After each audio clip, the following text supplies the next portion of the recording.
ஹல்லேலூயா. எவ்வளோ மகிழ்ச்சியாக இருக்கிறீங்க. கர்த்தர் கொடுத்த ஒரு புதிய மாதத்துக்குள் நம்மை தேவன் நடத்தினபடியினால் என் ஆத்துமாவே கர்த்தரை ஸ்தோத்திரி, என் முழுவதுமே. இந்த நன்றி செலுத்துவதில் நிறைய விஷயங்கள் இருக்கிறது. இப்போ நம்ம தேவைகளெல்லாம் சந்திக்கப்பட்டால் அதுக்கு ஒரு நன்றி செலுத்துவான், அது ஒரு நல்ல விஷயம். ஆனால் அடுத்து அதை விட நம்ம நன்றி செலுத்த வேண்டிய விஷயம் என்ன தெரியுமா? ஜீவனை கொடுத்ததுக்காக நன்றி செலுத்துறோம். அதனால தான் கொடுத்ததுனால தான் இப்பொழுது இந்த இடத்துல வந்திருக்கிறோம். ஆமாம், அப்படி வசனத்தின்படி நம்மை காத்து நடத்தி இருக்கிறார். அதை நினைக்கணும். கொஞ்சம் அப்படி திரும்பி பார்த்துட்டு, ஆண்டவரே எனக்கு இப்படி ஒரு தவறு செய்கிற ஒரு சந்தர்ப்பம் வந்துச்சுது, ஆனால் என்னை செய்யாமல் காத்தீரே. அப்படி எத்தனை பேர் நன்றி செலுத்தியிருக்கிறீங்க? ஏசாயா புஸ்தகம் 35ஆம் அதிகாரம் 4வது வசனத்தினுடைய அந்த காரியங்களை கொஞ்சம் வாசித்து பார்க்கலாம். மனம் பதறுகிறவர்களை பார்த்து, நீங்கள் பயப்படாதிருங்கள், திடன் கொள்ளுங்கள், இதோ உங்கள் தேவன் நீதியை சரிக்கட்டவும் உங்கள் தேவன் பதிலளிக்கவும் வருவார், அவர் வந்து உங்களை ரட்சிப்பார் என்று சொல்லுங்கள். அந்த வார்த்தை உங்கள் தேவன், அந்த வார்த்தை, அந்த வசனத்தை கொஞ்சம் படிச்சு பார்த்தீங்கன்னா அதில் எது அதிகமாக சொல்லப்பட்டிருக்குது? உங்கள் தேவன், உங்கள் தேவன், உங்கள். அந்த வார்த்தை கொஞ்சம் கவனிச்சு பாருங்களேன், ரொம்ப அற்புதமாக சொல்கிறார்கள். உங்கள் தேவன் எதுக்கு வருவாராம்? நீதியை சரிக்கட்டவும் உங்கள் தேவன் பதிலளிக்கவும் வருவார், அவர் வந்து உங்களை ரட்சிப்பார். 3 விஷயத்தை பேசுறாருல. முதல்ல உங்கள் தேவன் எதற்காக வருவாராம்? நீதி. அப்போ நீதிக்கு நேர் எதிர்மாறது என்னது? அநீதி. அப்போ நீதி செய்கிறவருக்கும் அநீதி செய்கிறவர்களுக்கும் அவர் சரி கட்டுவதற்காக அவர் வருவார். அடுத்தவர் சொல்றாரு, பதிலளிக்க வருவார். நீங்க நினைக்கிறீங்க ஜெபத்துக்கு கர்த்தர் பதிலை கொடுக்கல, என் விண்ணப்பத்தை ஆண்டவர் கேட்கவே இல்லை, என் கண்ணீர் அவர் பார்க்கவே இல்லைன்னுட்டு. ஒவ்வொரு நிமிஷம் நல்ல கவனத்தில் வைத்திருங்க. நீ தேவ சமூகத்தில் உண்மையான கண்ணீர், பாவ கண்ணீர் அல்ல, தவறின் கண்ணீர் அல்ல, மீறுதலின் கண்ணீர் அல்ல, நீதிமானாய் இருந்து நீதிமான் கண்களில் இருந்து ஒரு துளி கண்ணீர் விழுமானாலும் அந்த கண்ணீர் ஒரு நாளும் வீணாய் போகாது. அது கர்த்தருடைய கணக்கில் வருகிறது, அவருடைய ஞாபகத்தில் அது வருது, அது அங்கே சேர்க்கப்படுகிறது. அந்த கண்ணீர் அங்கே தேவனுக்கு முன்பாக நின்று கொண்டே இருக்கும். இந்த நபர் எதற்காக கண்ணீர் விட்டார்? அதனால்தான் இயேசுவும் கண்ணீர் விட்டார். எதற்காக? பாவத்தை செய்துட்டு நாம் கண்ணீர் விடுகிற அது வேற அனுபவம். ஆனால் நீதியாய் நடந்து, நீ உண்மை உள்ளவனாய் நடந்து, பல சோதனைகளை சகிக்கும் போது, பல பாடுகளை சகிக்கும் போது, பலவிதத்தில் நெருக்கப்படும் போது உன் மனம் பதறாம, அப்படி பார்த்து சொல்றாரு, உங்கள் மனம் என்ன செய்ய வேண்டாம்? பதற வேண்டாம், பயப்பட வேண்டாம், திடமனதாயிரு.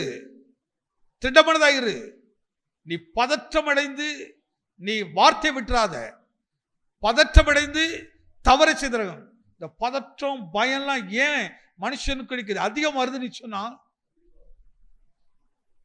இப்போ சில நேரங்களில் ஒருத்தர் வார்த்தை பேசக்குள்ள நம்ம 2 வார்த்தை பேசிடுவோம். எதுக்கு தெரியுமா? என்ன அவங்க குற்றப்படுத்த கூடாது என்று நான் என்ன செய்கிறேன்? அதுக்கு முன்னாடியே வார்த்தையினால் அவர்களை நான் என்ன செய்ய நினைக்கிறேன்? ஒடுக்க நினைக்கிறேன், வார்த்தையினால் அவர்களை குற்றப்படுத்த நினைக்கிறேன். என்னைக்கும் தவறு இருக்கவங்க ரொம்ப பேசுவாங்க. நல்லா கவனிச்சுடுங்க. இந்த சுபாவங்கள் எல்லாம் எப்படி இருக்கும்னு சொல்லுங்க. நீதிமான்கள், நீதியா நடக்கிறவங்க இந்த வார்த்தையை ரொம்ப பேசவே மாட்டாங்க, ரொம்ப பொறுமையாக போயிட்டே இருப்பாங்க. ஆனால் குற்றம் செய்கிறவர்கள் குற்ற உணர்வில் வாழ்கிறவர்கள், தவறு செய்கிறவர்கள் வார்த்தைக உடனுக்குடனே பேசிட்டே இருப்பாங்க. இந்த ஐபிஎஸ் இந்த லாக்கெல்லாம் அந்த படிக்கிற இடங்கள்ல இதை குறித்துலாம் சில காரியங்கள்லாம் சொல்லுவார்கள். இதை குறித்து சொல்லுவாங்க. ஒருத்தர் இப்படி பேசுறான்னா அதுக்கு என்ன அர்த்தம், ஒரு காரியத்தை கேட்கறதுக்கு முன்னாடியே பதில் சொல்லணும்னா அதுக்கு என்ன அர்த்தம், இப்படின்னு சில காரியங்களெல்லாம் விளக்குவார்கள். பிற்காலத்தில் நீங்க ஒரு குற்றத்தை கண்டுபிடிக்கணும்னா அதில் ஒருத்தரை நிதானிக்கன்னு சொன்னா எப்படி நிதானிக்க முடியும்? ஒருத்தர் வாயிலிருந்து புறப்பட வார்த்தை உண்மை வார்த்தையா பொய்யின் வார்த்தையா, அது எப்படி கண்டுபிடிக்கிறது என்பதற்காக நிறைய அதுக்கு இந்த பூமியில நிறைய ட்ரைனிங்லாம் கொடுக்குறாங்க. ஆனா அதுக்கு முன்பாக இயேசு நமக்கு நிறைய ட்ரைனிங்லாம் கொடுக்குறாரு, நிறைய ட்ரைனிங் கொடுக்குறாரு. இதை படிச்சாலே ஞானம் புத்தி அறிவுலாம் வந்துடும். சகல விதமான நல்ல வழிகள்லாம் நமக்கு தெரிஞ்சிடும். யாருக்கு மனப்பதற்றம் வரும், யார் பதறுவார்கள், யாருக்கு மனப்பதற்றம் வரும்? காயினும் ஆபேலும் காணிக்கை செலுத்த போறார்கள். 2 பேர் காணிக்கை செலுத்த போகும்போது ஆபேலுடைய காணிக்கையை தேவன் அங்கீகரித்த உடனே காயினுடைய மனம் எப்படி இருந்துச்சு? உடனே பதற்றம் அடையுது. என்னுடைய காணிக்கையை தேவன் அங்கீகரிக்கலையே, என்னுடைய காரியத்தை செய்யல் என்று அவன் இருதயம் உடனே அநீதிக்கு நேராக போகுது, நீதியை விட்டு விலகுது. நீதியை விட்டு விலகிறபடினால உடனடியாக அவனுடைய சுபாவங்கள் வேறு விதமாக மாறுது. என் சகோதரன் அவனுடைய காணிக்கை கர்த்தர் அங்கீகரிச்சிருக்கிறாரு, என் காணிக்கை கர்த்தர் அங்கீகரிக்காததுக்கு காரணம் என்ன என்று நிதானிப்பதற்கு பதிலாக, பொறுமையா இருப்பதற்கு பதிலாக, சாந்தமா இருந்து தேவனை கேட்பதற்கு பதிலாக உடனடியாக அவனுடைய சுபாவம் என்ன மாறுது? பதற்றம் அடைகிறது. பதற்றம் அடைந்த உடனே இப்ப என்ன நினைக்கிறான்? எனக்கு முன்பாக தேவன் அங்கீகரித்த இந்த மனுஷன் வாழக்கூடாது, தேவன் அங்கீகரித்திருக்கிற தேவன் ஆசீர்வதிக்கப்பட்ட இந்த மனிதன் வாழக்கூடாது என்று.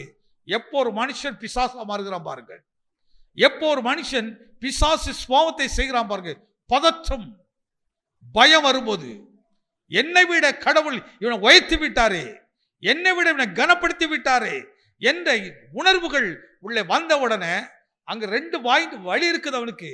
உடனே மனம் திருப்பதற்கு ஒரு வழி இருக்குது, ஆனா தேவனிடத்தை கேட்பதற்கு ஒரு வழி இருக்குது. ஏன் ஆண்டவரை நீர் என்னை ஆசீர்வதிக்கவில்லை, ஏன் என் காணிக்கை நீ அங்கீகரிக்கல நீட்டு தேவனிடத்தில் நின்று அவன் கேட்பதற்கு வழி இருக்கிறது. ஆனா அதை பார்க்கிலும் மனப்பதற்றம் என்ன செய்கிறது? குற்றவாளியாக அவனை மாற்றுகிறது, குற்றம் செய்ய தூண்டுகிறது. அதை பார்த்து உணர்ச்சி செலுத்த தூண்டும். ஆனால் உணர்வடையணுமே தவிர உணர்ச்சிகளுக்கு இடம் கொடுத்து விட்டால் தவறுகள் செய்வது ரொம்ப லேசாக மாறிவிடும், தவறை ஈஸியாக செய்து விடுவோம். அந்த உணர்ச்சிகளை தூண்டி விட்டு கொண்டே இருக்கும். ஆபேலும் காயினும் ஒரே சகோதரர், ஒரு தாயில் வைத்திருந்த பிள்ளைகள், சகோதரர்கள். எப்படி அந்த மனம் அவ்வளவு துணிச்சலாக ஒரு ஜீவனை எடுக்க வைத்தது பாருங்க. என்ன குற்றங்கள் நடந்துச்சு? ஆபேல் காயின் எடுத்தது ஏதாவது எடுத்தாரா? காயின் எடுத்த ஆபேல் ஏதாவது எடுத்தாரா? 2 பேரும் இடத்துல எதுவும் ஒருத்தர் எடுக்கல. அவர்கள் கையின் பிரயாசத்தை தேவனுக்கு நன்றி செலுத்தும்படிதான் வந்தார்கள். கவனமா கவனிக்க வேண்டியது. இது என்ன இடம்? நன்றி செலுத்துற இடம், காணிக்கை செலுத்துற இடம் தான் அது. ஆனா அந்த காணிக்கை செய்த செலுத்துற இடமே கொலை பாதக இடமா மாறிச்சது, வெறியாக மாறிச்சது, குற்றம் புரிகிற இடமாக மாறிச்சது. கவனமாக நம்ம கவனித்து பார்க்கும்போது நம் இருதயம் எவ்வளவு உடைகிறது பாருங்க. இது என்ன இடம்? எதிரின் இடமா? இல்ல, பலி செலுத்தினார்கள் 2 பேரும். தேவன் அவர்களை ஆசீர்வதித்ததற்கு அடையாளத்தை, ஆண்டவரே நீர் ஆசீர்வதித்தேன். ஆனால் செலுத்துறதில் அவரவர்கள் தனிப்பட்ட குணத்தில் உள்ள மாற்றங்கள் அது. ஆபேலோ நல்லதை செலுத்துகிறான், ஆனால் காயின் அப்படி செலுத்தவில்லை என்பது அவர்களுக்கு தெரியும், தேவனுக்கு தெரியும். என் தேவன் அதை மன்னிக்கிற தேவன் என்பதை தேவனை அறிகிற அறிவில் இவன் குறைவுள்ளவனாக இருந்தான். தேவனை அறிகிற அறிவில், இன்னைக்கு அறிவு என்கிறது நம்ம வேறு விதமாக பயன்படுத்துகிறோம். கடவுளை குறித்த அறிவு, சத்தியத்தை குறித்த அறிவு, வசனத்தை குறித்த அறிவு, ஊழியர்களை குறித்த அறிவு, இந்த பூமியை குறித்த அறிவு, உன் குடும்பத்தை குறித்த அறிவு. ஆனா இன்னைக்கு விசுவாசனவன் தேவன் அறிவை விட அவனுடைய அறிவை உள்ளே ரொம்ப ஆழமாக கொண்டு வர்றான். இந்த காயினை குறித்து சிந்தித்து பார்க்கும்போது உள்ளத்துல பெரிய வேதனை வரும் பாருங்க. எவ்வளவு பெரிய வேதனை வரும். ஏன்னா வாழ்க்கையில் அவன் நினைத்து பார்த்தா கூட அவனுக்கு அப்படி ஒரு சகோதரன் கிடைப்பானா? கொஞ்சம் யோசித்து பாருங்க. அதனாலதான் இயேசு அதே வார்த்தை எடுத்து இப்படி காட்டுறா பாருங்க. கண்ட சகோதரனிடத்தில் அன்பு கோராதவன் காணாத தேவனிடத்தில் எப்படி அன்பு கோருவான்? இந்த உணர்வு தான் நமக்கு ரொம்ப அவசியம். அதான் கேட்க பேசும். ஆண்டவரே, எனக்கு இப்படி தவறு செய்யாம என்னை பாதுகாத்தீங்களே, அதுக்கு நன்றி செலுத்துகிறேன். எத்தனை நன்றி செலுத்த முடியும்? உன் கரத்துல கடவுள் கொடுத்த, உன் கரத்துல தேவன் கொடுத்த உன் சகோதரர்கள், உன் குடும்பம், உன் சபை, உன் தேசம் ஒவ்வொரு நேசிக்கணும். நீ வேலை செய்கிற இடத்தை நேசிக்கணும். அந்த இடத்து கூட எவ்வளவு உண்மையா இருக்கணும் அவ்வளவு உண்மையா இருக்கணும். மற்றவர் என்ன வேணா செய்யட்டும், ஆனால் தேவனுடைய பிள்ளைகள் அது அவ்வளவு உண்மை உள்ளவர்களாக இருக்கணும். அங்கதான் வசனத்தை அந்த வெளிச்சத்தை காட்ட முடியும். ஆனால் தாவீது இப்படி எடுத்து காட்டுகிறார்.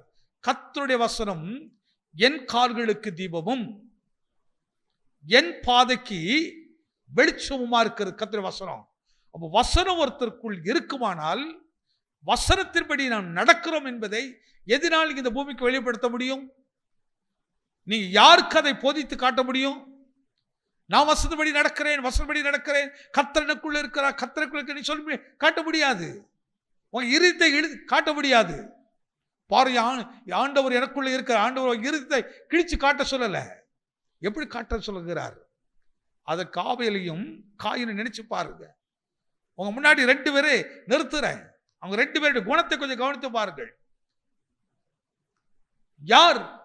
ஒரு ஆபேல் சொன்னாரா, காயினே கர்த்தரோட வெறுத்துறாரு சொன்னாரா?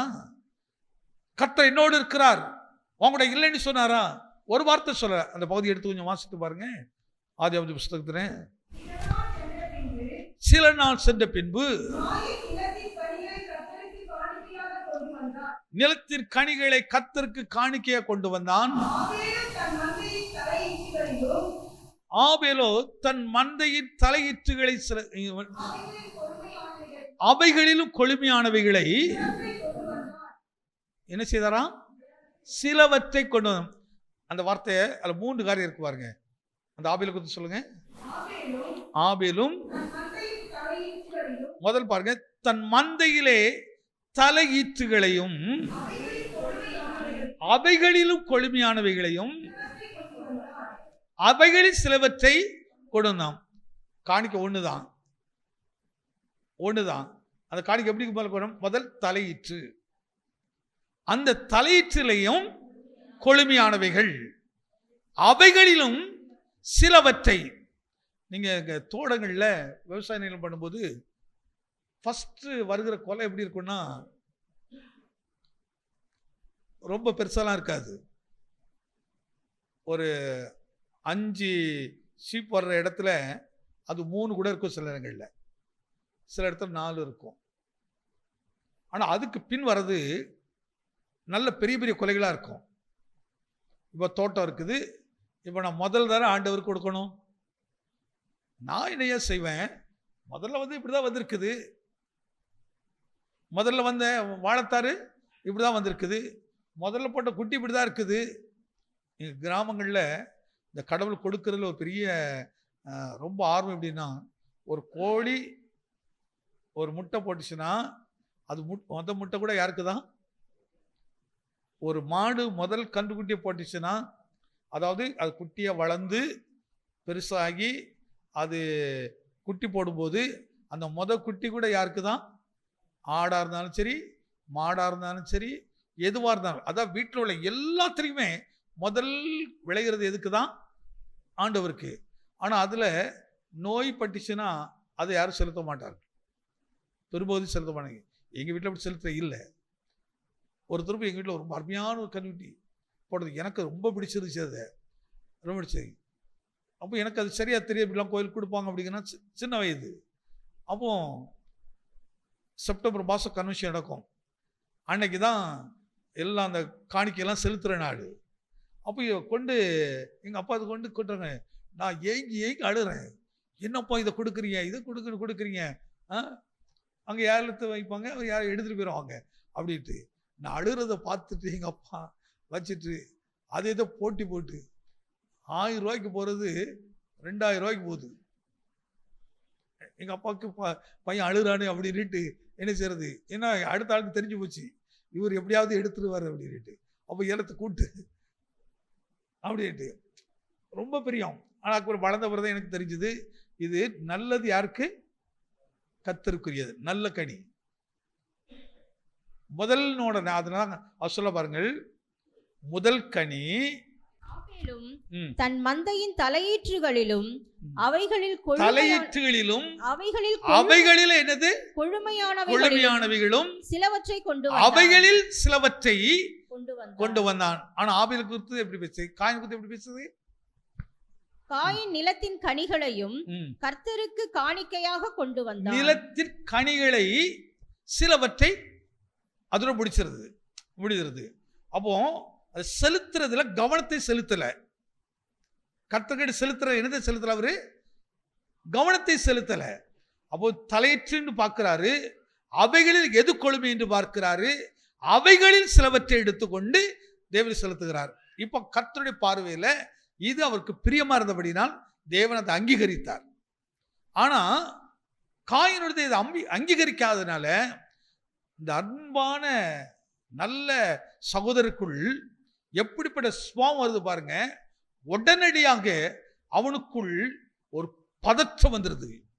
கடவுள் என்னை அங்கீகரிக்கலையே, கடவுள் என் காணிக்கை அங்கீகரிக்கலையே என்ற உடனே அந்த பதற்றம் வந்த உடனே பாவத்தின் ஆவி உள்ள வருது பாருங்க.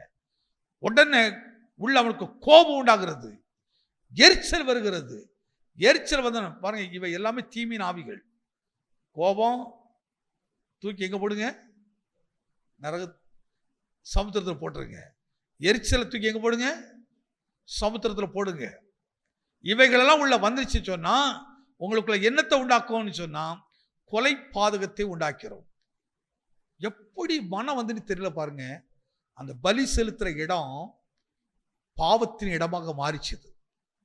நான் இதை எப்படி பார்க்கிறேன்னா, இன்னைக்கு சபைகளும் தேவனுக்கென்று இருக்க வேண்டிய சபைகள் இன்னைக்கு பிசாசின் கூடாரங்களாக, தேவனுக்கு பிரியமில்லாத கூடாரமாக இது அப்படியே மாறுகிறது. இந்த வெளிப்பாடுகள், இந்த சத்தியங்கள் எல்லாம் அறியதான் பார்த்துங்க. இந்த சபைக்கு குறித்து பெரிய அலங்காரத்து மேலாம் ஆசைகள்லாம் போனதே இல்லை. அதுக்கப்புறம் அது மேலாம் ஒரு பெரிய எண்ணங்கள்லாம் வந்ததே இல்லை. குழந்தையா இருக்கும்போது குழந்தை மாதிரி பேசணும், ஆனால் புருஷரானவரும் குழந்தை மாதிரி நடக்கக்கூடாது. அந்த எண்ணெல்லாம் ஆட்டப்படியே போயிடும். அழகா சொல்ற பாருங்க, ஏசு சொல்ல பாருங்க, சத்திய ஆவியானவர் உங்களுக்குள்ள வரும்போது அவர் உங்களுக்குள்ள என்ன நடத்துவாராம், சகல சத்தியத்துக்குள்ள நடத்துவாராம். உங்களுக்கு சத்தியத்தை பேசுறது பெருசு இல்லை, சத்தியத்தை சொல்றதுலாம் பெரிய விஷயம்லாம் கிடையாது. அது பிசாசு சத்தியம் சொல்லும், நிறைய சத்தியம். ஆனா சத்தியத்தின்படி நடக்கிறார்களா, அது அவருக்கு கனியா மாறி இருக்குதா, அது உங்களுக்கு ஜீவனா மாறி இருக்கிறதா? எப்படி வசனம் கால்களுக்கு தீபமா மாறும்? சங்கீதம் 119 படிக்கிறவன் கர்த்தருடைய வசனம் கால்களுக்கு தீபங்கிறாரு. காலுக்கு எப்படி வெளிச்சம் வருது, கொஞ்சம் கவனிச்சு பாருங்க. எப்படி கால்களுக்கு அது வெளிச்சம் மாறிச்சது? முன்னாடி ஒரு டார்ச் அடிக்குதா? வசனம் அந்த சத்தியம் எனக்குள்ள போச்சுது. அந்த சத்தியம் சொல்கிறது துன்மார்க்குடைய வழியில என்ன செய்யாத, நடக்காதுன்னு சொல்லுது. அந்த வசனம் எனக்குள்ள ஜீவனா மாறி என்னோட பேசுது. அந்த பேசுறவன சொல்லுது, என் கால்களை பார்த்து கட்டளை கொடுக்குது, என் கால்களே நீ துன்மார்க்க வழியில நடக்காதுன்னு சொல்கிறது, பாவி வழியில நில்லாதுன்னு சொல்லுது, பரியாசக்கார இடத்துல போய் உட்காராதுன்னு சொல்லுது. உட்கார்றது குறித்து பேசுது, நடக்கிறது குறித்து பேசுறது, எல்லாத்துக்கும் குறித்து பேசுது. எப்படி பேசுது? எனக்குள் அந்த வசனமானது என்ன செய்கிறது, உள்ளுக்கே பல் கொண்டிருக்கிறது. எனக்குள் அந்த வசனம் செயல்பட்டுக்கிட்டு இருக்குது. அந்த வசனம் எனக்கு உணவா இருக்கிறது. அதனால தான் நம்ம சரீர பலத்துக்கு நல்லா கொஞ்சம் பலகீனமா இருந்தா சில வீடுகளை பார்த்தீங்கன்னா மாட்டு வால் சூப் எடுத்து அது ஆம்பளை பிள்ளைகளுக்கு ஸ்பெஷலாக அம்மாமார் கொடுப்பாங்க. பொம்பளை பிள்ளைகளை விட பையனுக்கு நான் ஸ்பெஷலாக கவனிப்பாங்க. என் பிள்ளை அப்படி இருக்கணும் இப்படி இருக்கணும். நாளைக்கு அவன் தான் மிதிப்பான்னு தெரியாது அவனுக்கு, நாளைக்கு அவன் தான் அடிப்பான்னு தெரியாது. அவன் கைகளுக்கு கால்களுக்கு அப்படி பலன் உண்டாகணும். நான் தப்பா எடுத்துக்காதீங்க, நான் அந்த நோக்கத்தில் சொல்லலை. நம்ம பிள்ளைகள்லாம் அப்படி கிடையாது. நம்ம பிள்ளைகள் என்ன வெறும் ஆகாரத்தில் வளரல, வசனத்தில் வளர்கிறோம். ஆமே, வசன பிள்ளைகளுக்கு ஜீவனாக இருக்கிறது. ஆனால் பலகீனமானுக்கு அந்த ஆகாரம் தேவை, சரீரம் தேவை. ஆனால் இந்த சரீரத்தையும் ஆளுமை செய்கிறதுக்கு வசனம் தேவை. ஆனால் வெறும் சரீரத்துக்கு தேவையான மட்டும் கொடுத்தீங்கன்னா அது வேற மாதிரி கொண்டு போகும், அது வேற அனுபவத்தை கொண்டு போகும். அது உணர்ச்சிகளை உண்டாக்கும், உணர்வுகளை உண்டாக்கும், அது கோபத்தை உண்டாக்கும், பழி உணர்வுகளை உண்டாக்கும். இந்த சரீர வளர்ச்சி என்ன செய்யும் தெரியுமா? இப்படிப்பட்ட செயலை தான் செய்ய வைக்கும். ஆனால் அதனாலதான் பிரியமானவனே, உன் ஆத்துமா வாழுவது போல நீ எல்லாவற்றும். அப்ப ஆத்துமா எதுல வாழுது? நீ கொடுக்க முட்டை பால்லையா, நீ கொடுக்கிற மாட்டுப்பால் சூப்புலையா, ஆட்டுவால் சூப்புலையா, மார்கண்ட எலும்புலையா? இவை எல்லாம் சரீரத்துக்கு தேவை. நான் இங்கே ஜெனி பிறகு கொஞ்ச நாள் உடம்பு சரியில்லைன்னா அதுக்கு முன்னாடி அந்த கறிக்கடை மீன் கடைக்குள்ள போனதே கிடையாது. அதுக்கப்புறம் அவளுக்காக நான் போவேன். போய் இந்த இதெல்லாம் வாங்கி வாங்கி அவளுக்கு சரீரத்துக்கு தேவை அப்படின்ட்டு அதை வாங்கி கொடுப்போம். இது சரீரம். ஆனால் அந்த சரீரத்துக்கு எவ்வளோ தேவை அவ்வளோதான். அதை விட எது கொடுக்கணும்னு சொன்னால் அந்த சரீரத்துக்குள் வாழுகிற ஆத்துமாவுக்கு கொடுக்கணும். அந்த ஆத்துமா உணவை கொடுத்துக்கிட்டே இருக்கிற வசனம் உள்ள போயிட்டே இருக்கணும். அதனால தான் வெறும் போஜனத்தில் நம்ம இருந்துடக்கூடாது, வெறும் போஜன பிரியனாக இருக்கக்கூடாது, வசன பிரியர்களாக இருக்கணும். அந்த அறிவு நமக்குள்ள வரணும். அதனால தான் கர்த்தரை தேடுகிற அறிவு, கர்த்தரை தேடுகிற உணர்வுகள், அதை நோக்கி நம்ம பிரயாணம் பண்ணும்போது, அதுக்கென்று நம்ம ஆயத்தப்படுத்தும் போது ரொம்ப அற்புதமாக இந்த உலகத்தை நம்ம ஜெயிக்க முடியும். இந்த உலகத்தினுடைய வல்லமைகளை நம்ம ஜெயிக்க முடியும். இன்னைக்கு நாம் தோல்வி உள்ள கிறிஸ்தவர்கள் தான் அதிகம், ஜெயிக்க முடியாத ஒரு காரியம். நான் அடிக்கடி சில விஷயங்கள்லாம் சபைக்கு போதிக்கிறது நான் இல்லை, எனக்குள்ள இருக்கிற ஆவியானவர். இந்த பூமியில நீங்க ஒருத்தர் குற்றத்தை சில கேள்வி கேட்கிறேன் அடிக்கடி, நான் என்ன பாவம் செய்தேன்னு. நான் என்ன பாவம் செய்தேன்? தயவு செய்து உங்கள் ஆள் மனதோடு யோசித்து பாவனை செய்யலைன்னு சொல்ல மாட்டேன், கையை வைத்து ராமன் சொல்லு.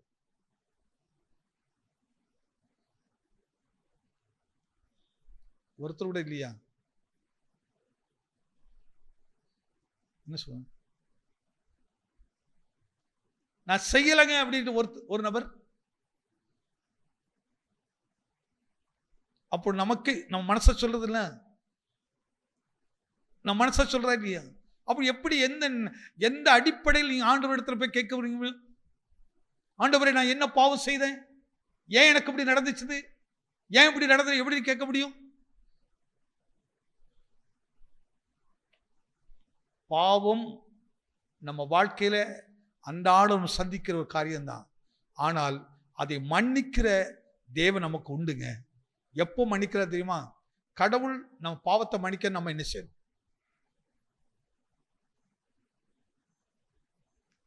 ஏங்க உங்க குற்றத்தை கடவுள் மன்னிக்கன்னா நீங்க என்ன செய்யணும்?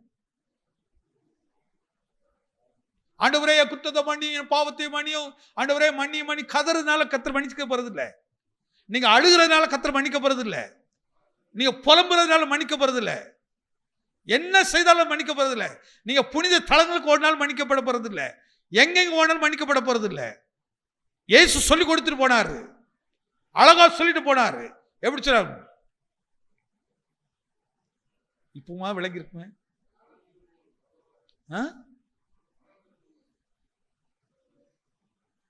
எப்போ மன்னிக்கப்படும்?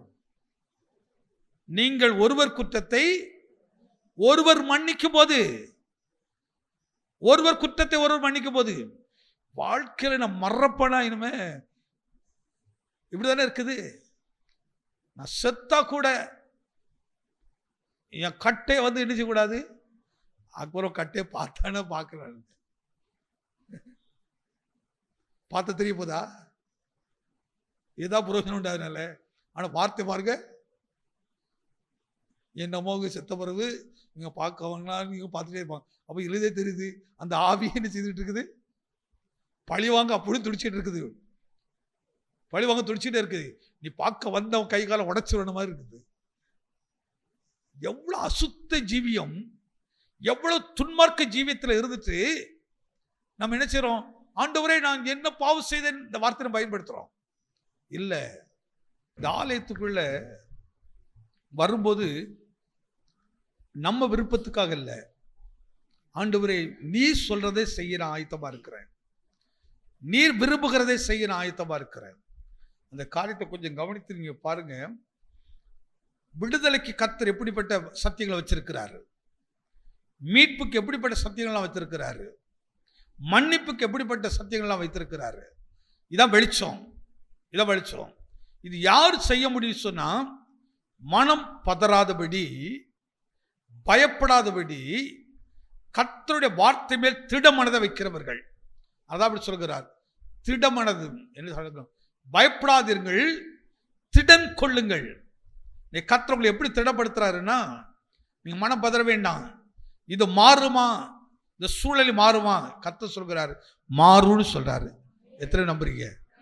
நீ இப்ப சந்திக்கிற சூழ்நிலைகளை கர்த்தர் மாற்ற சித்தமுள்ளவராக இருக்கிறார். அப்ப எப்படி கர்த்தர் மாற்றுகிறாரு?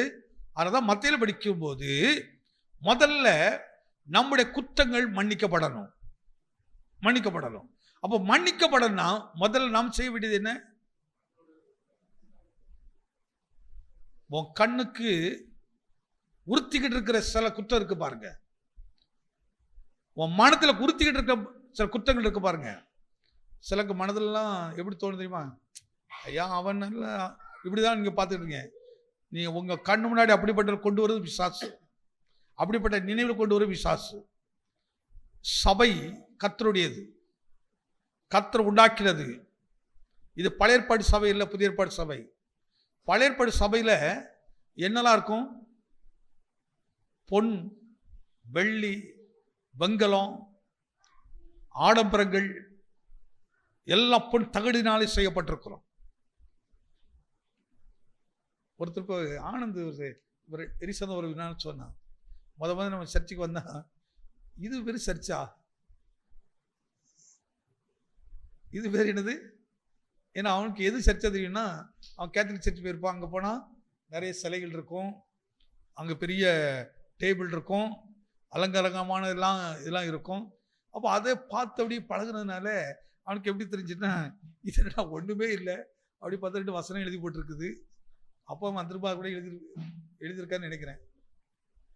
அப்போ செவரு கூட இருந்திருக்காது, அப்படி இருக்கான். அப்போ மனதுக்கு எப்படி இருக்குன்னா, இது பேர் கோயிலா? கோயில்னா எப்படி இருக்கணும்? இதோ ஒரு பயங்கரம் இருக்கணும்ல, இதோ ஒரு அலங்காரத்தை தோற்றம் தெரியணும்ல. ஆனால் இது ஒன்றுமே இல்லையே அப்படின்னு ஆனந்தம் சொன்னாப்புல. எங்கள் அம்மா அங்கே கூப்பிட்டு வரும்போது நான் இப்படி தான் யோசித்தேன், இப்படி தான் நினைத்தேன் அப்படின்னா. ஆனால் அதுக்கப்புறம் தான் தெரியுது, இங்கே ஜோம் பண்ணுறது இதெல்லாம் பார்த்துட்டு தான் வேறமா தெரியுது. முதல்ல பார்வைக்கு இப்படி தெரியுது, அற்பமாக தெரியுது. இன்னைக்கு நீங்கள் அற்பமாக தெரியலாம், ஆனால் அதுக்கப்புறம் தான் உங்கள் மகிமை வெளியே தெரிய போகுது. எதை விசுவாசிங்க? நீங்கள் அற்பமாக என்ன படம் இந்த உலகத்தில் முதல்ல அற்பமாக தான் தோணுங்க, அதுக்கப்புறம் தான். அதனால தான் பழைய ஏற்பாட்டில் சாலமோன் கட்டின ஆலயத்தை குறித்து இன்னைக்கும் நிறைய பேருக்கு இந்த மூட நம்பிக்கை இருக்குது. நம்ம யாரையும் பார்த்து மூட நம்பிக்கையோமோ, ஆனால் கிறிஸ்தவர்களுக்கு சில மூட நம்பிக்கைலாம் இருக்குது. ஊரில் அசனன்னா அங்கேருந்து சாம்பார் வந்து சாப்பிடணும், அங்குள்ள கூட்டம் வாங்கி சாப்பிடணும். கொஞ்சம் வித்தியாசம், கொஞ்சம் ஆழ்ந்து யோசித்து பாருங்க. அந்த சாப்பாட்டு அந்த கூட்டிப்புல என்ன இருக்குதா? இதா இருக்குதா? புரஜாதியரும் இதை வார்த்தை சொல்கிறோம், தேவ பிள்ளைகள் சொல்கிறவர்களும் என்ன வார்த்தை சொல்கிறோம்? இதை இப்போ ஒரு குரூப் எப்படி சொல்லணும்னா, வாழ்க்கையில் ஒரு துருப்பாவது இயேசு பிறந்த இடத்துல போய் பார்க்கணும் அப்படின்ட்டு. எங்க இயேசு எங்கெங்க பிறந்திருக்காரு? இயேசு எங்கெங்க இருக்கிறாரு?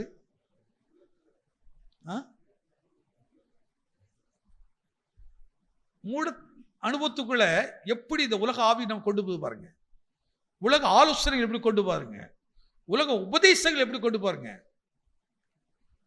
உலக ஊழியர்கள் எப்படி நடத்துகிறார் பாருங்கள். இவைகள்லாம் வன்மையாக கண்டிக்கப்பட வேண்டிய விஷயங்கள். அந்த வார்த்தை சொல்லவே கூடாது. நீ போய் பார்க்கிறது தவறு இல்லை, ஆனால் இந்த வார்த்தை சொல்லுவது தவறு. வாழ்க்கையில் இஸ்லாமியர்கள் சொல்வார்கள், வாழ்க்கையில் ஒரு முறையாவது எதை போய் பார்க்கணும்? இந்துக்களை பார்க்கணும்னா ஒருத்தர் போய் எங்க போயிட்டு வந்துடணும்? கிறிஸ்தவம் எங்க போயிட்டு வந்துடணும்?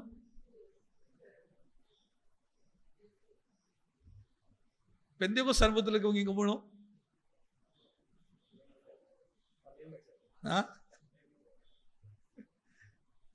உங்களுக்காக கர்த்தர் ஒரு அறை வீட்டை வச்சிருக்காருங்க. நீங்க அறை வீட்டுக்குள்ள போகும், அங்க கர்த்தர் உங்களுக்கு தோன்றுவார், அவர் உங்களை பேசுவாருங்க. நீ தனித்து நில்லு, கூட்டத்தோட போட அவசியம் இல்லை. நீ தனிமையா ஆண்டவரோட நின்று பேசுங்க. அதனால ஒரு சிலங்களை தனிமையா இருக்கமெல்லாம் வருத்தப்படாதீங்க. தனிமையா இருக்க வருத்தம், அந்த நேரத்தில் தனிமையா உட்காந்துக்கிட்டு எதை நினைச்சு கவலைப்படாம அழகாக உட்காந்து வசனங்களை சொல்லி சொல்லி தெரிந்த பாடலை பாடி பாடி அப்படி பாருங்க, பரலோகத்தை அங்கலைங்க, உங்க வீடே பரலோகமா மாறிடும், உங்க வீடே பரிசுத்த ஸ்தலமா மாறிடும். மாறுமா மாறாதா? வாசிப்போம் யோவானின் சுவிசேஷம். இன்னொரு வசனத்தை காட்டி நாங்க போறேன். ஆகாயத்திற்கு புஸ்தகம் 2ஆம் அதிகாரம் 4வது வசனத்தை வாசிங்க. ஆனாலும் செருபாபேலே, நீ திடன் கொள் என்று கர்த்தர் சொல்லுகிறார். யோத்சாக்கின் குமாரனாகிய யோசுவா என்னும் பிரதான ஆசாரியனே, நீ திடன் கொள். தேசத்தின் எல்லா ஜனங்களே, நீங்கள் திடன் கொள்ளுங்கள், வேலையை நடத்துங்கள் என்று கர்த்தர் சொல்லுகிறார். நான் உங்களுடனே இருக்கிறேன் என்று சேனைகளின் கர்த்தர் சொல்லுகிறார். நீங்கள் எகிப்திலிருந்து புறப்படுகிற போது நான் உங்களோட உடன்படிக்கை பண்ணின வார்த்தையின்படியே என் ஆவியானவரும் உங்கள் நடுவில் நிலை கொண்டிருப்பார், பயப்படாதீர்கள். சேனைகளின் கர்த்தர் சொல்லுகிறார், கொஞ்ச காலத்துக்குள்ளே இன்னும் ஒரு தரம் நான் வானத்தையும் பூமியையும் சமுத்திரத்தையும் கொஞ்ச காலத்துல என்ன செய்ய போறேன்? இன்னும் ஒரு தரம் நான் வானத்தையும் பூமியையும், இன்னும் ஒரு தரம் வானத்தை பூமியை எல்லாத்தையும் அசை பண்ண போறேன், சமுத்திரத்தையும் வெட்டாந்தரையையும் அசைய பண்ணுவேன், சகல ஜாதிகளையும் அசைய பண்ணுவேன், சகல ஜாதிகளாலும் விருப்பப்பட்டவர்கள் வருவார், இந்த ஆலயத்தை மகிமையினால் நிறைய பண்ணுவேன் என்று சேனைகளின் கர்த்தர் சொல்லுகிறார். வெள்ளியும் என்னுடையது, பொன்னும் என்னுடையது என்று சேனைகளின் கர்த்தர் சொல்லுகிறார். முந்தின ஆலயத்தின் மகிமையை பார்க்கிலும், முந்தின ஆலயத்தினுடைய மகிமையை பார்க்கிலும் இந்த பிந்தின ஆலயத்தின் மகிமை பெரிதாயிருக்கும் என்று. பிந்தின ஆலயத்தினுடைய மகிமை, இப்போ ஆனந்து முதல்ல பார்த்த ஆலயம் என்ன கோயில்? அதை பார்த்துட்டு இந்த ஆலயம் எப்படி தெரியும்? முந்தின ஆலயத்தில் பொன் வெள்ளி இந்த அலங்காரங்கள் இருந்துச்சு. ஆனா பிந்தின ஆலயத்தில் வரும்போது இதெல்லாம் ஒன்னொன்னா அப்படி காட்டு வரேன். ஏன் மனம் பதறக்கூடாது. பதற்ற அடைந்தா பலி செலுத்துற இடம் கொலை ஸ்தலமா மாறும். என்ன ஸ்தலமா மாறிடும்? அதுக்கு ஆபேலையும் காயின், அது என்ன இடம்? பலி செலுத்துற பரிசுத்த ஸ்தலம். அந்த ஸ்தலத்துல அங்க நடந்தது என்ன? ரத்தம் சிந்துதல் உண்டாச்சது. அதுக்கு என்ன காரணம்? பொறாமை அல்லது எரிச்சல், இது உண்டானது. அது அந்த வித்தியாச காரணம். ரெண்டு காணிக்கை செலுத்துறதுதான் பிரச்சனை, கடவுள்கிட்ட பிரச்சனை கிடையாது. இவங்களுடைய மனதில் இருக்க பிரச்சனை தான். ஆனா இவனுக்கு ஒரு ஆப்ஷன் இருந்துச்சு. தேவன் அவனுக்கு என்ன செய்ய இரக்கத்தை கேட்கலாம். ஏன் இல்லப்பா நீ இந்த தவறு செய்திருக்கா, இதை மாத்திக்க அப்படின்னா முடிஞ்சிருக்கும். ஆனா அதுக்கு வாய்ப்பு கொடுக்கலவன். இந்த உலகத்தின் ஆவி ஒரு மனுஷனுக்கு வந்துச்சுன்னா அந்த பெருமை கனம் தேட, ஒரு மனுஷன் புகழ்ச்சியை தேட ஆரம்பிச்சிட்டான்னா அவன் எந்த பாவத்தை தைரியமா செய்வாங்க. கொலை பாதங்களும் நடக்கிறதுக்கு என்ன? என்னை விட இவன் வளர்ந்துட்டான், நல்லா இருக்காது, இவனை ஆளை சொல்லி முடிச்சிரு, ஆளை எப்படியாவது டேமேஜ் பண்ணிடு, அவன் பேரை எப்படியாவது கெடுத்துரு அப்படி. ஆனா கர்த்தர் ஒரு மனுஷனை ஆசீர்வதிக்க நினைச்சா எந்த பேரை டேமேஜ் பண்ணாலும் டேமேஜ் பண்ண அது வளர்ந்துக்கிட்டே இருக்கும். அதாவது உபத்திரப்படுத்த நம்ம காத்துக்கிட்டே இருப்போம், காத்தருடைய பாத்திர அமர்ந்திருப்போம். எப்படின்னா அவங்க நம்மளை குற்றப்படுத்த எதில் கொடுத்தோம்? ஐயா இவன் அன்பே இல்லாத ஆளுன்னு ஒருத்தர் சொல்றாங்க. சரி இப்போ நம்ம சரி இனிமேல் நல்லா அன்பா இருப்போம்னு சொல்லுவோம். இவனுக்கு பொறுமையே கிடையாது அப்படிமா, இன்னும் பொறுமையா இருக்குன்னு நினைச்சிருவோம். அப்படின்னு மாத்திட்டே வருவோம். ஒண்ணு இவன் என்ன இப்படி சொல்லிட்டு அப்படியே இருக்க, இறக்கமே இல்லாதான்னு சொல்ல நம்ம இறக்கத்தை காட்ட ஆரம்பிச்சிருவோம். தாழ்மையே இல்லைன்னு நினைப்பாங்க, தாழ்மையை காட்டுறோம். ஆனால் நம்ம எதிரிகளை நம்ம சூழ்ந்திருந்து நம்ம என்ன குற்றத்தை சொல்லுகிறார்களோ அந்த குற்றத்தையே நம்ம ஜெயித்து காட்ட முடியும். அன்பு செலுத்தல நம்ம அன்பு செலுத்த முடியும். இறக்க இல்லமா இறக்கத்தை காட்ட முடியும். விட்டு கொடுக்கல விட்டு கொடுக்க முடியும். இப்படி வசனம் ஜெயிக்க வச்சிரும். அதான் வசனம் கால்களுக்கு தீபம், என் வாழ்க்கைக்கு தீபம், என் மனதுக்கு தீபம், என் சிந்தைக்கு தீபம். அது வெளிச்சத்தை கொடுத்துக்கிட்டே இருக்கும். இருள உள்ள வரவே விடாது. இந்த உலகமும் உலகத்துடைய வல்லமைகள் என்னை ஒரு நாள் நெருக்காதபடிக்கு கர்த்தர் வசனம் எனக்கு தீபமா மாறிட்டே இருக்கும். அது தூபமாய் மாறும். அதான் பழைய ஏற்பாட்டில் நீ பார்க்கும் போது தூபத்தை காட்டுவார்கள். தூபத்தெல்லாம் காட்டி இது பண்ணாங்க. இப்பவும் நம்ம ஆட்கள் நிறைய தூபம்லாம் காட்டுறோம். ஒருத்தருக்கு நான் இதை குறித்து பிரசவம் பண்ணக்கு ஒருத்தர் என்கிட்ட கேள்வியை கேட்டாங்க, இதெல்லாம் என்ன தப்பு இருக்குது, பழைய ஏற்பாட்டிலலாம் இப்படிலாம் இருக்குதே அப்படின்னுட்டு. அதனால இப்போ நாங்களும் ஆராதனையில் இப்படி புகைலாம் போடுறோம் அப்படின்னுட்டு. ஆனால் தவறு இல்லைங்கிறது. இந்த ரீசெண்டாக இன்னைக்கு பாசிட்டிவ் மோகன் ஒரு இதில் கொடுத்தாரு, எனக்கு ரொம்ப வித்தியாசமாக தெரிஞ்சுது. ஒருத்தர் இப்படி புகைப்பட கூடத்தில் அவரையும் நான் பார்த்தேன். அவர் பையனும் அப்படி தான் ஆடுனாங்க, எல்லாம் உட்காந்துருந்தார் ஜார்ஜ் ஸ்கூலில் அந்த இதில். ஆனால் அவங்க இப்போ ரீசெண்டாக அவர் பேசுகிற ஒரு மெசேஜை ஒருத்தர் அனுப்பியிருந்தாங்க, அதை பார்த்தேன். அதை பார்க்கும்போது சொல்கிறாரு, அதாவது முடி வளர்த்துருக்கிறவன், கிழிஞ்ச ட்ரெஸ் போட்டு இருக்கிறவன், ஆடப்படுறது, புகை போடுறேன், இவன்லாம் பூமியில இராதபடிக்கு அவங்கள அழிக்கப்படணும்னு சொன்னாங்க. எனக்கு ரொம்ப ஆச்சரியமா இருந்துச்சு. இவரா இப்படி பேசினாரு? கர்த்தர் பேச வச்சாரு, கர்த்தரத பேச வச்சாரு. இன்னைக்கு மீசி வாசிக்கிற தப்பா எடுத்துறாங்க, அவங்களாம் தாடி வளர்த்துக்கிட்டு கொண்டை வளர்த்துக்கிட்டு இருந்தாதான் யாரு கொண்டை போட்டு ஆட்டி ஆட்டி வாசிக்கிறான். அங்க பிரச்சனை இருக்குதான், அங்க ஆவி இருக்குதான். அதை போட்டு போட்டு கேட்டுக்கிட்டு இருக்கிற கொண்டைகள் நிறைய இருக்குது. வசனம் இருக்குங்க உனக்கு. நீ வசனம் காட்டுற பாருங்க. ஒண்ணுன்னா நம்ம யாரு, எதுக்கு அழைக்கப்பட்டிருக்கிறோம், நாம் எதுக்கு தெரிந்து கொள்ளப்பட்டிருக்கிறோம். விழுந்து போற ஆவிகள், நான் ஏற்கனவே இந்த கண்டினியூ மெசேஜ் சொல்லிட்டு வந்திருக்கேன் பாருங்க. லூசிபர் ஆவி எப்படி விழுந்தான், அவன் இன்னைக்கு என்னத்தை செய்துகிட்டு இருக்கிறான், பரிசுத்த ஸ்தலத்தை எப்படி அசுத்த ஸ்தலம் பார்த்துக்கிட்டு இருக்கிறான், கொலைப்பாத இடமா மாற்றிக்கிட்டு இருக்கிறான். பாவ மன்னிப்பே இல்லைங்க, அந்த நிச்சயம் இல்லை. எப்படி நீ ஒரு பரிசுத்த விசுவாசி சொல்ல முடியும்? ஒருத்தர் குற்றத்தை ஒருத்தர் மன்னிக்கல, சகோதரனை மன்னிக்கல, சகோதரிய மன்னிக்கல, பக்கத்து வீட்டில் மன்னிக்கல. பொறாமை. சில வீட்டில் பார்த்தீங்கன்னா ரெண்டு அண்ணன் தம்பி 2 பேர் இருப்பாங்க, 2 பேர் கல்யாணம் ஆகும். ஒருத்தரை விட ஒருத்தர் வந்துட்டான், இந்த மாதிரி சொல்லுவோம், பாரு உன் அண்ணன் இப்படி இருக்கிறான், நீனும் இவரை டார்ச்சர் பண்ணுறது பண்ணி பண்ணி அண்ணன் தம்பிக்குள்ள பகையாக்கிடுவாங்க. அவர் அப்படி செய்கிறார், இப்படி செய்கிறார், நீ என்ன செய்கிறா, இப்படிலாம். இதெல்லாம் தேவனுடைய ஆவி கிடையாது, தேவனுடைய சத்தியம் கிடையாது, தெய்வீக குணம்லாம் கிடையாது, சபை கிடையாது. இந்த கட்டடம் ஒன்றுக்கு உதவாதுங்க. இந்த கட்டடத்தை வச்சு ஒன்று நம்ம செய்ய முடியாது. இது பரவத்துக்கு போறது கிடையாது. ஏசு சொல்றார் பாருங்க, வாசிங்க. இப்போ யோவான் படிங்க. யோவான் எழுதிய சுவிசேஷம் 2ஆம் அதிகாரம் 19 20 வரை. இயேசு அவர்களுக்கு பிரதியுத்தரமாக, இந்த ஆலயத்தை இடித்து போடுங்கள், 3 நாளைக்குள்ளே இதை எழுப்புவேன் என்றார். அப்பொழுது யூதர்கள், இந்த ஆலயத்தை கட்ட 46 வருஷம் சென்றதே, நீர் இதை 3 நாளைக்குள்ளே எழுப்புவீரோ என்றார்கள். இந்த ஆலயத்தை கட்ட எத்தனை வருஷம் ஆச்சுது? 46 ஆண்டுகள். 46 ஆண்டுகள் ஆச்சுது அந்த ஆலயத்தை கட்டுவதற்கு. அந்த ஆலயம் இடிக்கப்பட்டுச்சுது. அப்புறம் அடுத்து நியமித்து கட்டுறாரு, இதெல்லாம் செய்கிறாங்க. இப்போ இங்கே ஒரு ஆலயத்தை குறித்து பேசினாரு, முந்தின ஆலயத்தை பார்க்கிலும் மகிமையா இருக்கும். அந்த பிந்தின ஆலயம் எது? இப்போ இயேசு காட்டுறாரு பாருங்க. இந்த ஆலயத்தை இடித்து போடுங்கள், நான் 3 நாளுக்குள்ள நான் உங்களுக்கு ஒரு அழகான ஆலயத்தை எழுப்பி காட்டுறேன் பாருங்க. 3 நாளுக்குள்ள எப்படி எழுப்பி காட்டுறாரு பாருங்க. இப்போ சவுல் கிறிஸ்துவின் ஆலயத்தை துன்பப்படுத்துறாரு. ஆலயம் வீடுகள் தோறும் கிறிஸ்துவ குறித்து பிரசங்கிக்கிறாங்க, கிறிஸ்துவ குறித்து பேசிட்டே இருக்கிறாங்க.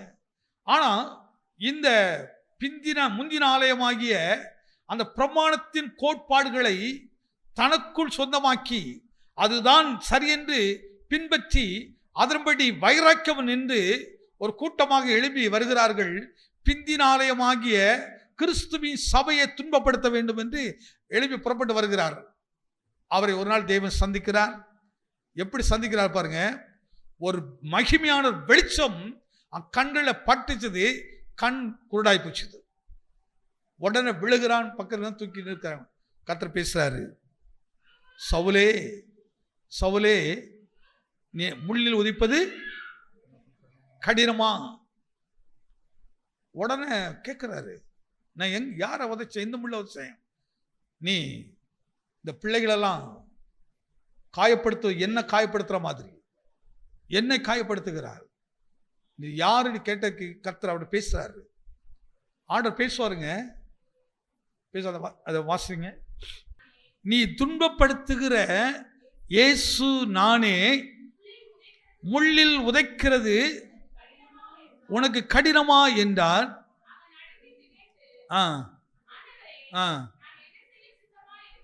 அவர் என்ன செய்தாரு? நடுங்கி திகைத்து, ஆண்டவரே நான் என்ன செய்ய சித்தமா இருக்கிறீர் என்றான். இப்பதான் கர்த்தர் பேசுறான். அதற்கு கர்த்தர், நீ எழுந்து இப்ப பட்டணத்துக்குள்ள போ, அங்கே உனக்கு காட்டப்படும். இப்ப சவுல தேவன் சந்திக்கிறார் பாருங்க. இது முந்தின ஆலயத்தின் அடையாளம் சவுல் என்பது.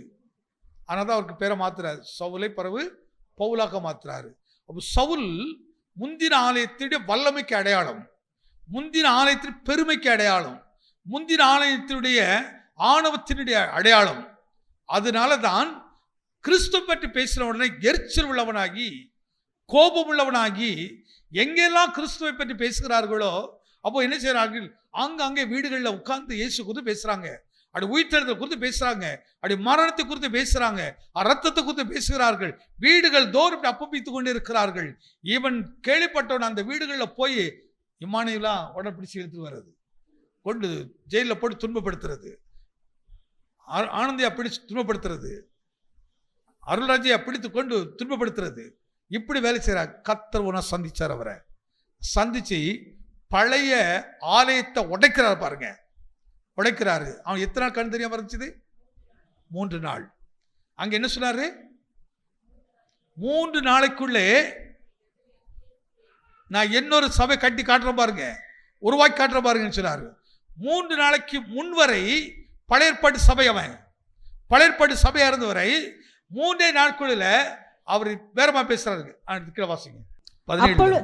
அப்பொழுது அனனியா போய் வீட்டுக்குள் பிரவேசித்து அவன் மேல் கையை வைத்து, சகோதரனாகிய சவுலே, நீ வந்த வழியே உனக்கு தரிசனமான இயேசுவாகிய கர்த்தர் நீ பார்வை அடையும்படிக்கும் பரிசுத்த ஆவியினாலே நிரப்பும்படிக்கும் என்னை அனுப்பினார் என்றான். பார்வை அடையும்படிக்கும் பரிசுத்த ஆவியினாலே. முந்தின ஆலயத்துல வேற பார்வை, இப்ப கர்த்தர் நினைச்சிட்டாரு, அவனுடைய மனக்கண்ணை திறக்கிறாரு. இந்த கண்ணில் மனக்கண்ணை திறக்கிறார். இப்ப பார்வை அடைகிறாரு. இப்ப அதுக்குள்ள என்ன செய்யறாரு? அந்த ஆளுக்கு பரிசுத்த ஆவியை வாசிங்க. நீ பார்வை அடையும்படிக்கும் பரிசுத்த ஆவியினாலே நிரப்பப்படும் படிக்கும் என்னை அனுப்பினார் என்றான். உடனே அவன் கண்களிலிருந்து மீன் செதில்கள் போன்றவைகள் விழுந்தது. அவன் பார்வை அடைந்து எழுந்திருந்து ஞானஸ்நானம் பெற்றான். சாட்டா சொல்லுங்க, எழுந்து நின்று ஞானஸ்நானம் பெற்றான். அப்ப அதுக்கு இடைக்குள்ள என்ன நடந்துச்சு? கர்த்தர் சொன்ன 3 நாள் தான் நான் ஒரு சபை கட்டுவேன்னாரு. 3 நாள். 3 நாள்ல அவனை குருடனாக்கி அவனுக்குள்ள சுபாவத்தை மாற்றுகிறாரு, அவருடைய குணங்களை மாற்றுகிறாரு. மாற்றிட்டு இப்போ அனனியா போறாரு, பேசுறாரு, கண்ணுக்கு செதில் விழுகிறது. அந்த விழுகிறது எதை காட்டுது? பழைய எது உடைந்து போகுது, உடைஞ்சு போகுது. இப்போ அவனுக்குள்ள என்ன செய்யறாரு? ஆவியை கற்றுக் கொடுக்கிறாரு. கொடுத்த உடனே அவன் எழுந்து இப்போ மனம், அதாவது ஐயோ நான் இதுவரை செய்ததெல்லாம் என்னது பாவம், தவறு என்பதை உணர்ந்து உடனடியாக அவன் என்ன செய்யறான், தன் ஞானஸ்நானத்தை ஒப்பு கொடுக்கிறான். அதாவது மறுபடி பிறக்க ஒப்பு கொடுக்கிறான், மறுபடி புதிய ஆலயமா மாறுகிறான். அப்போ ஞானஸ்நானம் என்கிறது எங்க நம்ம நடத்துது, மனம் திரும்பி பாவ மன்னிப்புக்கென்று ஞானஸ்நானம் எடுக்கும் போதுதான் நாம் தேவனுடைய ஆலயங்களாய் மாறுகிறோம், தேவனுடைய ஜனங்களாய் மாறுகிறோம். அதுவரை நாம் தேவ ஜனம் கிடையாது. நீ ஞானஸ்நானம் எடுத்துக்கலாம், பாவம் மன்னிப்பு இல்லாம ஞானஸ்நானம் எடுத்தால் அந்த ஞானஸ்நானத்தினால ஒரு பிரயோஜனம் இல்லை. மனம் திரும்பாம எடுக்கிற எந்த ஞானஸ்நானத்திலும் எந்த பிரயோஜனம் கிடையாது. அதனால் மனம் திரும்பி பாவ மன்னிப்புக்கென்று நான் செய்தது தவறு என்பதை உணர்ந்து மனம் திரும்பி அடுத்து அவன் புதிய ஆலயமா புதிய அஸ்திபாரத்தை போடணும். என்ன அஸ்திபாரம்? அப்போஸ்தலருடைய உபதேசத்தினாலே தன் அஸ்திபாரத்தை போடணும். என்ன போடுறான்? யார் எனக்கு தப்பு செய்தாலும் இப்ப எனக்கு மன்னிக்கிற சுபாவத்தை கற்றுக் கொடுக்கிறாரு. இப்ப எத்தனை பேருக்கு மன்னிக்கிறதுக்கு நீங்க ஆயத்தமா இருக்கிறீங்க? அவங்க மட்டும் ஒரு ஆமீன் சொல்லுங்க. கேட்கல? எத்தனை பேர் ஆயத்தமா இருக்கிறீங்க? கர்த்தருடைய பந்தியில வரக்கு முன்னாடி அப்படி சரீரத்தையும் ரத்தத்தையும் பானம் பண்ணதுக்கு முன்பாக உள்ளது தீர்மானத்தை எடுங்க.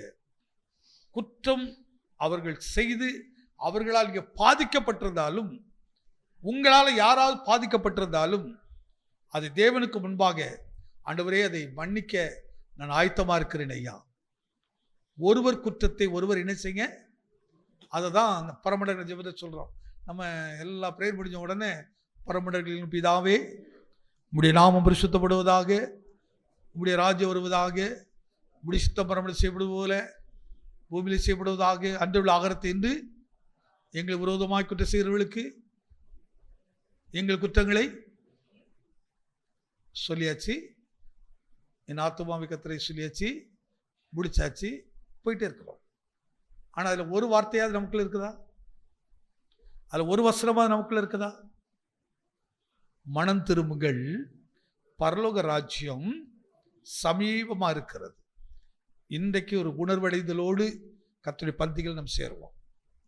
அப்படி சரீரத்தையும் ரத்தத்தையும் பானம் பண்ணுவதற்கு முன்பாக நீங்க ஒருத்தர் குற்றத்தை மன்னிக்கலனா நம்ம குற்றத்தை எப்படி கடவுள் மன்னிப்பார்? அப்போ நான் உபவாசம் இருந்தேன், கர்த்தர் மன்னிச்சிருவாரா? 40 நாள் பாஸ்டிங் இருந்தேன், மன்னிச்சிருவாரா? அந்த 40 நாள் இருக்க எதுக்கு?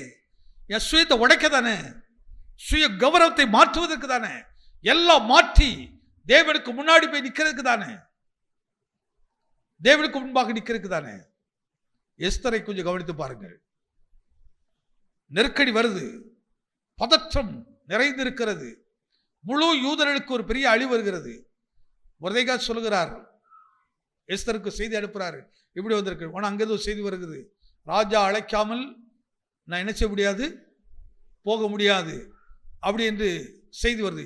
மறு செய்தி இவர் அனுப்புறாரு, இப்படிப்பட்ட காலத்தில் நீ மௌனமா இருக்காத, உனக்கு அந்த மேன்மை கிடைச்சது, நீ உதவியா இருப்பணிதான். உடனே அங்கிருந்து செய்தி வருகிறது, அப்படியானால் நானும் என் தாதிகளும் உபாசிப்போம், நீங்களும் ஜனங்களும் எல்லாரும் என்ன செய்யுங்க, உபாசி ஜெபம். யாருக்காக? எனக்காக. நான் சட்டத்தை மீற போறேன். என்ன சட்டம்? தேசத்தில் ஒரு சட்டம் இருக்கிறது, ராஜாவை அவருடைய அனுமதி இல்லாமல் என்ன செய்ய முடியாது, பார்க்க முடியாது. இதுவரை எனக்கு அனுமதி கிடைக்கல, இப்போ நான் ராஜாவிட்ட போனோம். அப்படியானால் இந்த பழைய சட்டத்தை உடைத்து ஒரு புதிய பிரமாணத்தில் உள்ள போனோம். அதுக்கு கடவுள் எனக்கு பலன் தரணும், அந்த மன தைரியம் தரணும். நான் பதற்றம் அடைந்திடக்கூடாது, அந்த மன திடனை எனக்கு கர்த்தர் கொடுக்க வேண்டும் என்று செய்தி போகிறது. எல்லாரும் உபவாசம் 3 நாள் ஜெபிக்கிறாங்க. 3 நாள் எதுக்காக ஜெபிக்கிறாங்க? யாருக்காக? கேட்கல. ஒரு ஆள் தெளிவா சத்தம் சொல்லுங்க. யாருக்காக இந்த 3 நாள் உபவாசம்?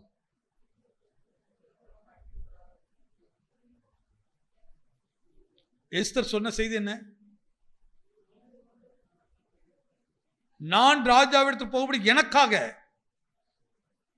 நீங்க உபவாசம் பண்ணுங்க, எனக்கு அந்த பலன் வேணும். உபவாசங்கிறது சுயத்தை உடைக்கிறதுக்கு, சுய திட்டங்களை உடைக்கிறதுக்கு. இப்போ அதை மீறி நான் போகணும் உள்ள, கடந்து போகணும். அதுக்கு எனக்கு மாம்ச பலன் ஒன்றுக்கு உதவாது, ஆவியின் பலன் எனக்கு தேவை. அந்த எல்லாரும் உபவாசிக்கிறாங்க. நேர எஸ்தரமா, என்ன எஸ்தரு நேர எந்திரிச்சுன்னு பின்னாடி எஸ்தருக்கா உபவாசம் இருந்து ஜெயிக்கணும். அப்படி எல்லா சூழ்நிலையும் உடைக்கணும். போனாங்க. ராஜாவின் அந்த முத்தத்தில் இன்னொன்னு கண்கள் படுகிறது, அழைக்கப்படுகிறார், ஜபங்கள் கேட்கப்படுகிறது, பதற்றம் சந்தோஷமா மாறிச்சது, எல்லா சூழ்நிலையும் மாறிச்சது. தேவன் ஜபத்தை கேட்கிறவர் எப்படி கேட்பார்? அவ இப்ப அவங்களுக்கு ஜபம் என்னது? எனக்கு அதைத்தாக இதுக்காக உபவாசம் இல்லை, மன தைரியத்துக்காக. ராஜா முன்னாடி நிக்கிறதுக்கு ஒரு மனுஷிக்காக அத்தனை பேர் ஜெபம் பண்ணாங்க. அந்த ஒரு மனுஷியுடைய ஜபத்தை கர்த்தர் கேட்டு எல்லாரையும் கர்த்தர் காப்பாற்றினார். உங்க ஜபத்தை கேட்டு உங்க குடும்பத்தை காப்பாற்றுவாரா, காப்பாற்ற மாட்டாரா? நம்ம ஜனத்தை காப்பாரா, காக்க மாட்டாரா? நிச்சயமா காப்பார். நாம் சத்தியம் இல்லாமல் ஜெபிக்கிறாதான் பிரச்சனை. சத்தியம் தெரியும், ஆனா சத்தியப்படி நடக்கிறது இல்லை, சத்தியத்தை கேட்கறது இல்லை. மன்னிக்காம தேவன் நம்ம குற்றத்தை மன்னிக்க முடியாது. தேவன் நம்ம குற்றத்தை மன்னிக்காம சாபம் நீங்குவதே கிடையாது. என்ன உபவாசம் பண்ணாலும் நிற்காது, என்ன பண்ணா நிற்காது. உபவாசம் எதற்காக? அது மாதிரி தெளிவுபடுத்துங்க. ஜெயிக்கணுங்க. உபவாசம் பண்றது எதுக்கு? ஆண்டவருக்கு இத்தனை நாள் பேசாத ஒரு நபரை போய் நான் பார்த்து பேச போறேன். என்ன செய்ய போறேன்? கொஞ்சம் ராஜேஷ் கொஞ்சம் பயப்பட வாங்க, ஒன்றும் கேட்க மாட்டேன். ராஜேஷ் குறித்து எனக்கு ரொம்ப வெறுப்பு இருக்குது, அல்லது அவனுக்கு என் மேல ரொம்ப வெறுப்பு இருக்கலாம். இப்போ வெறுக்கிற மனுஷன் நான் பேசுறேன்னு எப்படி பேச முடியும்? என் மாம்ச அறிவில் பேச முடியுமா? மாம்சத்தின் ஞானத்தில் பேச முடியுமா? பேச முடியாது. எனக்கு ஈகோ இருக்குது, என்ன செய்ய முடியாது. அப்ப நான் இவன்கிட்ட பேசுறதுனாலே நான் என்ன செய்ய வேண்டி இருக்குது? உபவாசிக்க வேண்டி இருக்குது. ஆண்டவர் இந்த பலன் எனக்கு தாருங்க, அந்த குணத்தை எனக்கு தாருங்க, அந்த சுவாதத்தை தாருங்க. நம்ம எதுக்கு உபவாசம்? ஆண்டவரே கண்ணு முன்னாடி இவங்க உடைஞ்சு போறத, நொறுங்கி போறத நான் பார்க்கணும். கர்த்தர் ஜெபத்தை கேட்பாரு. உன் கண்ணு முன்னாடி கர்த்தர் அவனுக்கு உயர்த்திடுவாரு. எதை நம்புறீங்க? ஆமான் அப்படிதான் செய்தாரு. எப்படியாவது இந்த மனுஷன் என்ன கனப்படுத்தல. அது ரொம்ப டீப்பான ஒரு விஷயம் பார்த்துக்கிடுங்க. கர்த்தர் சிதமா சாயங்காலத்தை பற்றி பேசுவோம், ரொம்ப நல்லா இருக்கும் அந்த சப்ஜெக்ட். அப்படி இல்லை. எஸ்தர் என்ன சொல்ற? நான் ராஜாவுக்கு முன்னாடி போகணும். எதுக்காக? இந்த ஜனங்களுடைய பதற்றத்தை, பயத்தை நீக்கி அவங்களுக்கு நிலையான திடமான வாழ்க்கையை அமைத்து கொடுக்கணும். அவங்களுக்கு யூதனுக்கு அமைத்து கொடுக்கணும். நான் மொழிக்க எனக்காக நீங்க உபவாசம் பண்ணுங்க. நான் ராஜா பேசணும். இன்னைக்கு உங்க சத்துருக்கிடத்துல நீங்க பேசணும்னு சொன்னா நீங்க அதுக்காக உபவாசம் பண்ணுங்க. உபவாசம் பண்ணணும். இப்போ என்னை பார்த்து பார்த்து பயந்து ஓடுறான்னு சொல்லுங்க. இவன் என்கிட்ட பேசுறேன், என்ன செய்யணும்?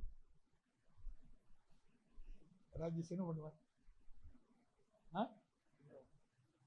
ஒன்றும் பண்ண முடியாது. இதெல்லாம் நம்ம அண்ணன் தம்பி கதை, நம்மளாம் ஒரே ஆளுது. என்ன செய்யணும்? ஆண்டவர் எனக்கு இந்த பயம் போகணும். என்ன செய்யணும்? நான் பார்த்து ஏன் பயப்படணும்? பயப்படக்கூடாது. என் பயம் போகணும். அதுக்கு நீ உபவாசம் பண்ணி ஜோமனியனா ஒரு தைரியம் வந்துடும். நேர் என்ன செய்யலாம்? இப்போ நான் ராஜேஷ்ட பேசணும்னா, ஆண்டவரே இந்த ராஜேஷ் அவன் சின்ன பையனா இருக்கான், இவன் இப்படிலாம் என்னை கொடுத்து பேசியிருக்கிறான், அவன்கிட்ட போய் நான் இப்படி பேசுகிறேன். அப்படி இல்லை. நான் கத்துறது அமைதியில் உட்காந்து நல்லா காது ஜோமனா ராஜேஷை பார்த்த உடனே என்ன செய்திருவேன்? அவன் குற்றத்தை மன்னிச்சிருவேன். ஒருவருக்கு ஒருவர் குற்றத்தை மன்னிச்சாச்சுன்னா இப்ப எங்க ரெண்டு குற்றத்தை யார் மன்னிப்பா? எங்க ரெண்டு கூட கர்த்தர் மன்னிக்கிறாரு. எங்க குற்றங்கள் மன்னிக்கப்பட்டா இழந்து போனதெல்லாம் தானா தேடி வருங்க. எதை நம்புறீங்க? சுகம், பலன், நன்மை, கிருபை எல்லாம் தானாகவே வரும். அவ்வளவு பெரிய ஆசீர்வாதத்தை எதுக்குள்ள வச்சிருக்கிறாரு? எதுக்குள்ள வச்சிருக்கிறாரு? மன்னிக்கிற சுபாவத்தில் வச்சிருக்கேன். அதுலதான் அங்கதான் பிசாசு கை வைக்கிறான். நீ போய் ஒரு சின்னவங்கிட்ட மன்னிக்கிறான், அவன் அவ்வளவு பெரிய தப்பு பண்ணி இருக்கிறான், அவன்கிட்ட போய் மன்னிக்கிறாங்க. ஏங்க அதான பெரிய விஷயம். இந்த உலகம் செய்யாத விட என்ன சாலினி, அதான பெரிய விஷயம். அதுக்குதான் சபைக்கு வர்றோம். நம்ம சபையில வந்து சத்தியத்தை கேட்டு இப்படி இந்த உலகத்துக்கு கர்த்தருடைய வசனத்தை எடுத்து காட்டுறோம். பாக்குறேன் எப்படிங்க இவ்வளவு பெரிய குற்றம் செய்திருக்கிறாங்க, இவ்வளவு பெரிய நஷ்டம் இவங்க பட்டிருக்கிறாங்க, இவங்ககிட்ட போய் எப்படி இவங்க நண்பராபான்றாங்க. அங்கதாங்க இயேசு இருக்கிறாரு.